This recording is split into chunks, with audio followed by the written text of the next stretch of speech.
Now, having talked to many, many groups of people, large groups, small groups, I've learned a couple things about people, and I've learned a couple things about living what I call a full and fulfilling life.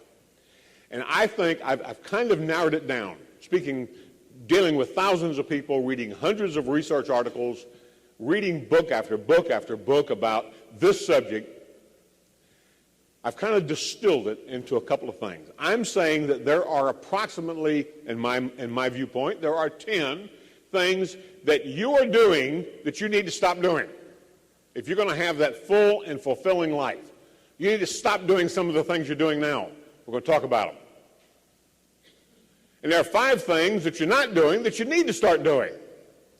You need to start paying attention to. And we're going to talk about that. 15 things. You think you can handle 15 things, 15 looks at your life? And that's what we're doing. I'm not saying change. I'm saying look, pay attention, question, ask questions of yourself. See if you have the guts that it takes to make a change in your life, if that's what you're looking for. And we'll talk about people that I know that aren't looking for that, and maybe try to answer some questions about why. All right. This is about self-image. And self-image, we're not going to talk specifically about self-image, but as we go through this, the concept of self-image, self-concept, is kind of the underlying tone of the whole thing. How do we see ourselves? You know, if I grew up in West Virginia or Eastern Kentucky, and I'm not picking on anybody there because I know we've got some folks from West Virginia in here.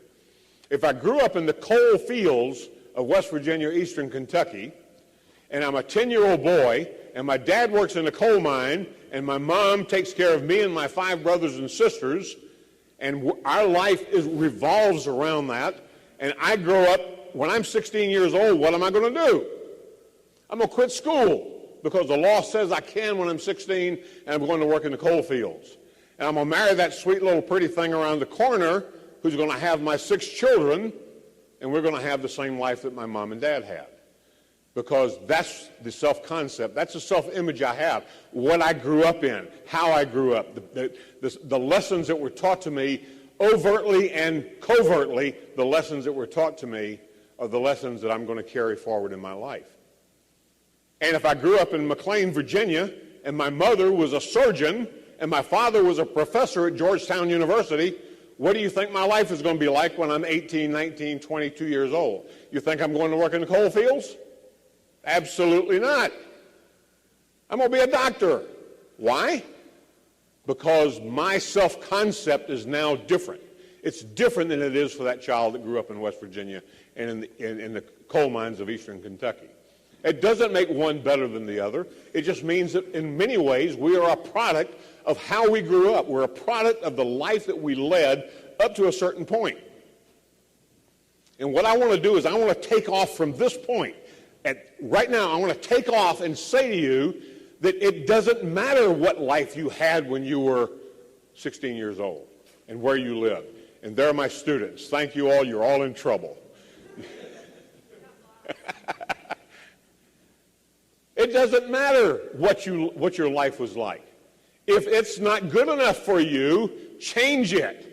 And we're going to talk about changing it. We're going to talk about the kinds of things and the kinds of thinking, the introspection, the inner guts that it takes to have a life that you can say, when it's all said and done, I lived a great life, and it's full and it's fulfilling. Or maybe is this your self-image? Now, that's a kitty cat that's got a great self-image.